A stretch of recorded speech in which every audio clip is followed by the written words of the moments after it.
शत्रुघ्न गौतम, आप सभी मित्रों का मेरे YouTube चैनल पर स्वागत है। जैसा कि आप स्क्रीन पर देख रहे हैं, राष्ट्रीय शिक्षा नीति 2020। जी हाँ, बिल्कुल, हम लोग इसी राष्ट्रीय शिक्षा नीति 2020 पे बात करने वाले हैं। अगर हमारे चैनल पे आप पहली बार आए हैं तो प्लीज़ इसको लाइक करें, शेयर करें, चैनल को सब्सक्राइब करना बिल्कुल मत भूलें, क्योंकि यहाँ मिलेगी आपको क्वालिटी वीडियो। तो इस राष्ट्रीय शिक्षा नीति को लागू कर दिया गया है, जिसको आप लोगों ने, सभी लोगों ने पेपर के माध्यम से देखा होगा, सुना होगा। तो इसमें हम लोग मुख्य बात करेंगे सीधे सीधे आपकी स्कूली शिक्षा पे। सबसे पहले तो यहाँ पे पॉइंट तो बहुत सारे दिए हैं, लेकिन उन सबको हम यहाँ पे ब्रीफ में थोड़ा सा स्कूली शिक्षा पे हम लोग बात करते हैं। स्कूली शिक्षा के सभी स्तरों पर सबकी एक समान पहुँच सुनिश्चित करना। तो यानी कि 2020 की जो स्कूली शिक्षा है, इसमें सभी प्री स्कूल से माध्यमिक स्तर तक सबके लिए एक समान पहुंच सुनिश्चित करने पर जोर देती है। स्कूल छोड़ चुके बच्चों को फिर से मुख्य धारा में शामिल करने के लिए स्कूल के बुनियादी ढांचों पर विकास और नवीन शिक्षा केंद्रों की स्थापना की जाएगी। इस शिक्षा नीति में छात्रों और उनके समझने के स्तर पर नज़र रखने, औपचारिक और गैर औपचारिक शिक्षा सहित बच्चों की पढ़ाई के लिए बहुस्तरीय सुविधाएँ उपलब्ध कराई जाएंगी। इसके अलावा परामर्शदाताओं और प्रशिक्षित सामाजिक कार्यकर्ताओं को स्कूलों के लिए जोड़ा जाएगा। कक्षा 3, 5, 8 के लिए NIOS और राज्य ओपन स्कूलों के माध्यमों से ओपन लर्निंग, कक्षा 10, 12 के समकक्ष माध्यमिक शिक्षा कार्यक्रम, व्यावसायिक पाठ्यक्रम, वयस्क साक्षरता और जीवन संवर्धन कार्यक्रम जैसे कुछ प्रस्तावित उपाय होंगे। NEP 2020 के तहत स्कूल से दूर रह रहे लगभग 2 करोड़ बच्चों को मुख्य धारा में जोड़ने का प्रयास किया जाएगा। अब इसमें जो नया पाठ्यक्रम, शैक्षिक संरचना और प्रारंभिक बचपन की देखभाल है, इसके बारे में देखेंगे।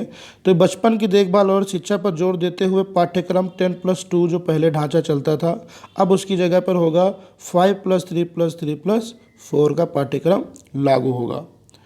तो इसमें क्या होगा, 3 से 8, पहले 3 से 8, फिर 8 से 11, 11 से 14 और 14 से 18 साल की हमारी एजुकेशन होगी, जो पहले आपकी 6 से होती थी, अब वो आपकी 3 साल से शुरुआत हो जाएगी। अब इसमें दूर रखे गए 3 से 6 साल के जो बच्चे थे, उनको भी पाठ्यक्रम में सम्मिलित किया जाएगा। विश्व स्तर पर बच्चों के मानसिक विकास के लिए महत्वपूर्ण चरण के रूप में मान्यता दी गई है। इस प्रणाली में 3 साल की आंगनबाड़ी प्री स्कूलिंग के साथ 12 साल की स्कूल शिक्षा होगी। तो क्रमशः 3 से 8, 8 से 11, 11, 14 और 14 से 18 ये उम्र के बच्चे रहेंगे। अब इसमें 3 से जो 6 साल के बच्चे दूर थे, वो आपके स्कूल में आएंगे। तो ये नई प्रणाली 3 साल की आंगनवाड़ी और प्री स्कूलिंग के साथ अब 12 साल की स्कूली शिक्षा, ये और प्लस 3 साल की और हो जाएगी, यानी कि 15 साल की स्कूली शिक्षा हो जाएगी। NCERT 8 वर्ष की आयु तक के बच्चों के लिए प्रारंभिक बचपन देखभाल और शिक्षा के लिए एक राष्ट्रीय पाठ्यक्रम और शैक्षिक ढांचा विकसित करेगा। एक विस्तृत और मजबूत संस्थान प्रणाली के माध्यम से प्रारंभिक बचपन देखभाल और शिक्षा मुहैया कराई जाएगी। इसमें आंगनबाड़ी और प्री स्कूलिंग भी शामिल होंगे, जिसमें ACCI शिक्षा शास्त्र और पाठ्यक्रम में प्रशिक्षित शिक्षक और आंगनबाड़ी कार्यकर्ता होंगे। ACCE की योजना और कार्यान्वयन मानव संसाधन विकास, महिला और बाल विकास, स्वास्थ्य और परिवार कल्याण और जनजातीय मामलों के मंत्रालय द्वारा संयुक्त रूप से लिया जाएगा। बुनियादी साक्षरता और संख्यात्मक ज्ञान प्राप्त करना। बुनियादी साक्षरता और संख्यात्मक ज्ञान प्राप्ति को सही ढंग से सीखने के लिए अत्यंत जरूरी है और पहली आवश्यकता मानते हुए NPE 2020 में मानव संसाधन विकास मंत्रालय द्वारा बुनियादी साक्षरता और संख्यात्मक ज्ञान पर एक राष्ट्रीय मिशन की स्थापना किए जाने की विशेष जोर दिया गया है। राज्य वर्ष 2025 तक सभी प्राथमिक स्कूलों में ग्रेड 3 तक सभी शिक्षार्थियों एवं विद्यार्थियों द्वारा सार्वभौमिक बुनियादी साक्षरता और संख्यात्मक ज्ञान प्राप्त कर लेने के लिए एक कार्यान्वयन योजना तैयार करेंगे। एक राष्ट्रीय पुस्तक संवर्धन नीति तैयार की जाएगी। स्कूल के पाठ्यक्रम और अध्यापन कला में सुधार। स्कूल के पाठ्यक्रम और अध्यापन कला का लक्ष्य यह होगा कि 21वीं सदी के प्रमुख कौशलों या व्यवहारिक जानकारियों से विद्यार्थियों को लैस करके उनका समग्र विकास किया जाए और आवश्यक ज्ञान प्राप्ति एवं अपरिहार्य चिंतन को बढ़ाने व अनुभवात्मक शिक्षण पर अधिक फोकस करने के लिए पाठ्यक्रम को कम किया जाए। विद्यार्थियों को पसंदीदा विषय चुनने के लिए कई विकल्प दिए जाएंगे। कला एवं विज्ञान के बीच पाठ्यक्रम और पाठ्येतर गतिविधियों के बीच, व्यावसायिक एवं शैक्षिक विषयों के बीच सख्त रूप में कोई भिन्नता नहीं होगी। स्कूल में छठे ग्रेड से व्यावसायिक शिक्षा शुरू हो जाएगी, इसमें इंटर्नशिप शामिल होगी। तो ये एक बहुत अच्छा कदम है, छठे ग्रेड से ही व्यावसायिक शिक्षा का पाठ्यक्रम इसमें लाया जाएगा। एक नई एवं व्यापक स्कूली शिक्षा के लिए राष्ट्रीय पाठ्यक्रम रूपरेखा एनसीईआरटी द्वारा विकसित की जाएगी। बहुभाषा और भाषा की ताकत नीति में कम से कम 5 ग्रेड तक अच्छा हो कि 8 ग्रेड तक, उससे आगे भी मातृभाषा, स्थानीय भाषा, क्षेत्रीय भाषा को ही शिक्षा का माध्यम रखा जाएगा, उस पर जोर दिया जाएगा। विद्यार्थियों को स्कूल के सभी स्तरों और उच्च शिक्षा में संस्कृत को एक विकल्प के रूप में चुनने का अवसर दिया जाएगा। तो यहाँ पे संस्कृत भाषा पे जोर दिया जाएगा, इसको आपको एक अवसर दिया जाएगा चुनने का। त्रिभाषा फार्मूले में भी यह विकल्प शामिल रहेगा। किसी भी विद्यार्थी पर कोई भी भाषा थोपी नहीं जाएगी। भारत के अन्य पारंपरिक भाषाएं और साहित्य भी विकल्प के रूप में उपलब्ध रहेंगे। विद्यार्थियों को एक भारत श्रेष्ठ भारत के तहत 6 से 8 ग्रेड के दौरान किसी समय भारत की भाषाओं पर एक आनंददायक परियोजना गतिविधि में भाग लेना होगा। कई विदेशी भाषाओं को भी माध्यमिक शिक्षा स्तर पर एक विकल्प के रूप में चुना जाएगा। भारतीय संकेत भाषा यानी कि साइन लैंग्वेज को देश भर में मानकीकृत किया जाएगा और बधिर विद्यार्थियों द्वारा उपयोग किए जाने वाले राष्ट्रीय एवं राज्य स्तरीय पाठ्यक्रम सामग्री विकसित की जाएगी। आकलन में सुधार एनपी 2020 में योगात्मक आकलन के बजाय नियमित एवं रचनात्मक आकलन को अपनाने की परिकल्पना की गई है, जो अपेक्षाकृत अधिक योग्यता आधारित है, सीखने के साथ साथ अपना विकास करने को बढ़ावा देता है और उच्च स्तरीय कौशल जैसे कि विश्लेषण क्षमता, आवश्यक चिंतन मनन करने की क्षमता और वैचारिक स्पष्टता का आकलन करता है। सभी विद्यार्थियों द्वारा ग्रेड 3, 5 और 8 में स्कूली परीक्षाएं होंगी। तो ये आप देख सकते हैं, जो परीक्षाएं होंगी आपकी ग्रेड 3, 5 और 8 में होंगी। इसके अलावा जो उपर्युक्त प्राधिकरण द्वारा संचालित कराई जाएंगी, ग्रेड 10 और 12 के लिए बोर्ड परीक्षाएं जारी रहेंगी पहले की तरह ही, लेकिन समग्र विकास के लिए ध्यान को लक्ष्य में रखते हुए नया स्वरूप तैयार किया जाएगा। एक नया राष्ट्रीय आकलन केंद्र परख समग्र विकास के लिए कार्य प्रदर्शन आकलन समीक्षा और ज्ञान का विश्लेषण एक मानक निर्धारित निकाय के रूप में स्थापित किया जाएगा। समान और समावेशी शिक्षा एनईपी 2020 का लक्ष्य यह सुनिश्चित करना है कि कोई भी बच्चा अपने जन्म या पृष्ठभूमि से जुड़ी परिस्थितियों के कारण ज्ञान प्राप्ति या सीखने और उत्कृष्टता प्राप्त करने के किसी भी अवसर से वंचित नहीं रहेगा। इसके तहत विशेष जोर सामाजिक और आर्थिक दृष्टि से वंचित समूहों पर रहेगा, जिसमें बालक बालिकाओं, सामाजिक, सांस्कृतिक और भौगोलिक संबंधित विशिष्ट पहचान एवं दिव्यांगता शामिल है, जिसमें बुनियादी सुविधाओं से वंचित क्षेत्रों एवं समूहों के लिए बालक बालिकाओं समावेशी कोष और विशेष शिक्षा जोन की स्थापना करना भी शामिल है।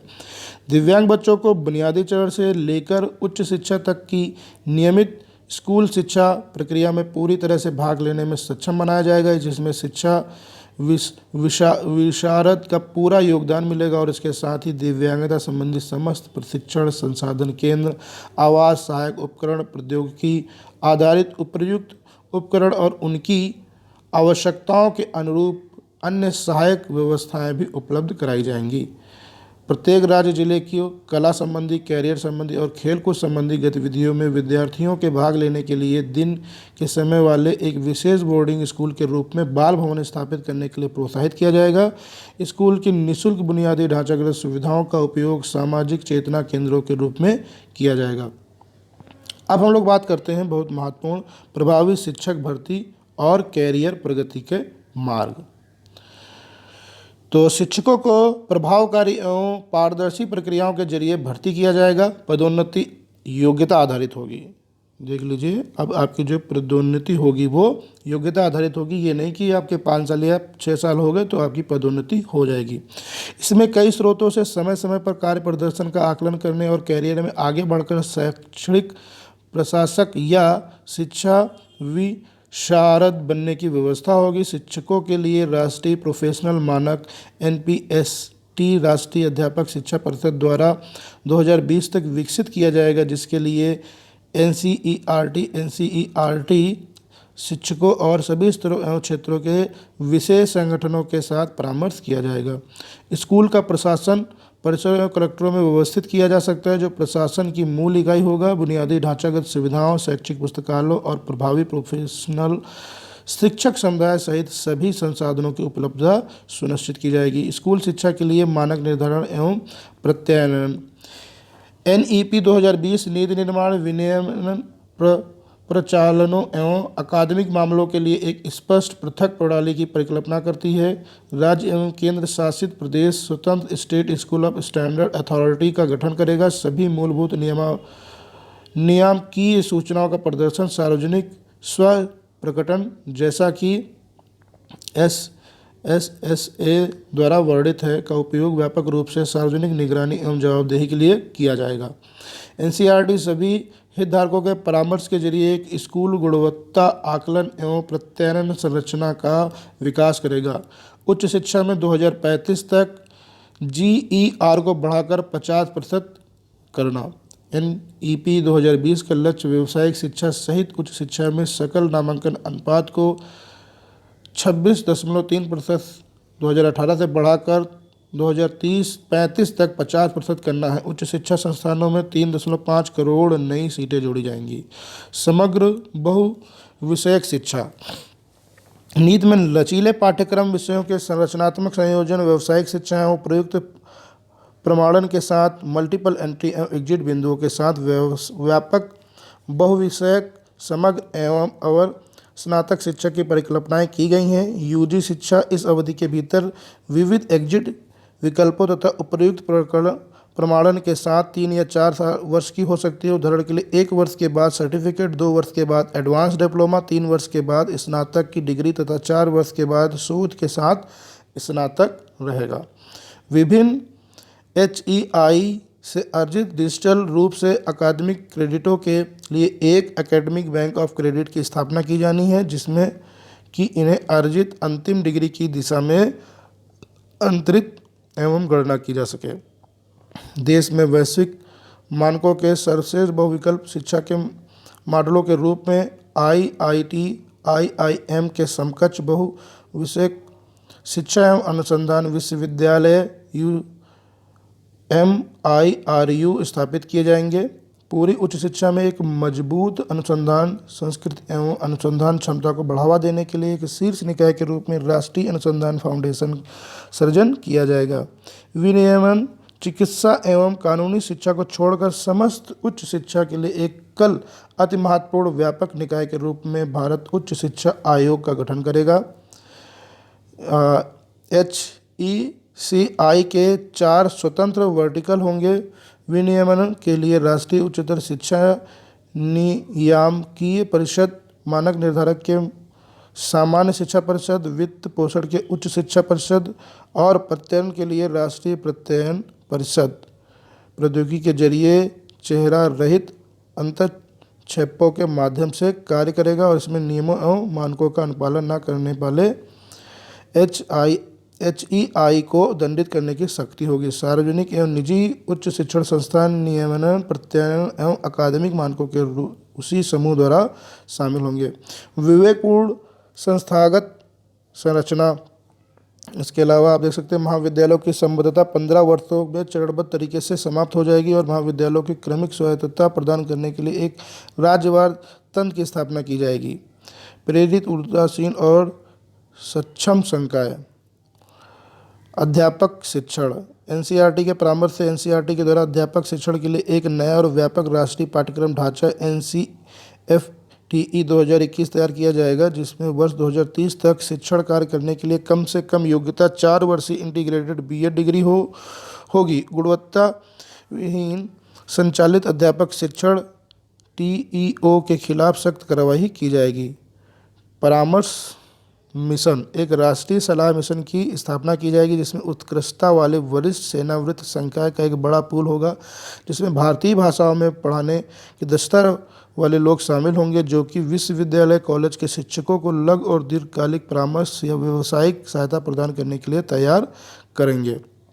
छात्रों के लिए वित्तीय सहायता, एससी एसटी ओबीसी और अन्य विशिष्ट श्रेणियों से जुड़े हुए छात्रों की योग्यता को प्रोत्साहन करने का प्रयास किया जाएगा। छात्रवृत्ति प्रदान करने वाले छात्रों की प्रगति को समर्थन प्रदान करना, उसे बढ़ावा देना और उसकी प्रगति को ट्रैक करने के लिए राष्ट्रीय छात्रवृत्ति पोर्टल पर विस्तार किया जाएगा।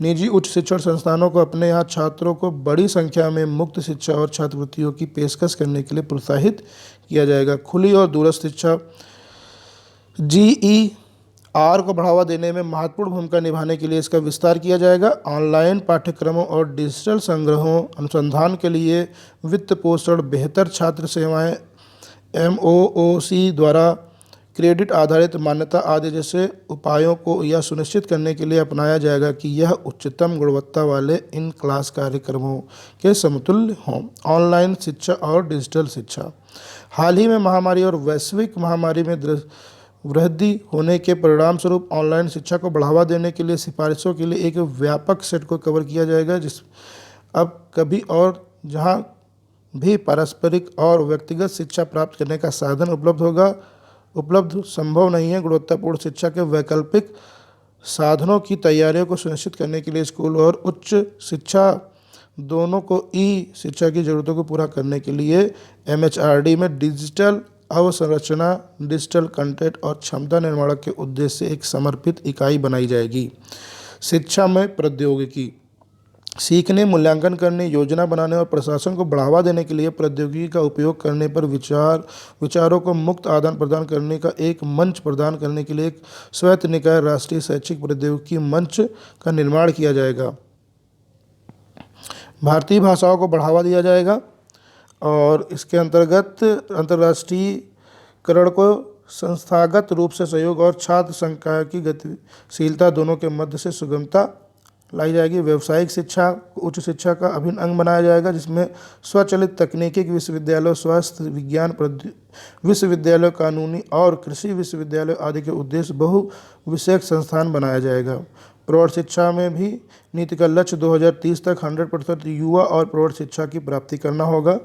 वित्त पोषण शिक्षा, इसमें शिक्षा पहले की तरह लाभ के लिए नहीं व्यवहार पर आधारित होगी, जिसके लिए पर्याय रूप से धन मुहैया कराया जाएगा। शिक्षा क्षेत्र के सार्वजनिक निवेशों को बढ़ावा देने के लिए केंद्र और राज्य मिलकर कार्य करेंगे, जिसमें GDP का योगदान जल्द से जल्द 6% हो सके। जो पहले 4.6% था, अब उसको 6% किया जाएगा। अभूतपूर्व परामर्श, राष्ट्रीय शिक्षा नीति को परामर्श की अभूतपूर्व प्रक्रियाओं के बाद तैयार किया गया है, जिसमें 2.5 लाख ग्राम पंचायतों, 6,600 ब्लॉकों और 6,000 ULB और 776 जिलों से प्राप्त हुए लगभग 2 लाख से ज़्यादा सुझावों को शामिल किया गया है। तो इस तरीके से आप देख सकते हैं यहाँ पे राष्ट्रीय शिक्षा नीति को तैयार किया गया है। तो इस राष्ट्रीय शिक्षा नीति में बहुत कुछ बदलाव आपको देखने को मिल रहे हैं। आशा करते हैं ये सभी बदलाव हमें ज़मीनी स्तर पे भी दिखाई देंगे। तो इसी के साथ वीडियो ख़त्म करते हैं। वीडियो पसंद है तो प्लीज़ को लाइक करें, शेयर करें, हमारे चैनल को सब्सक्राइब करना बिल्कुल मत भूलें। जय हिंद, जय भारत।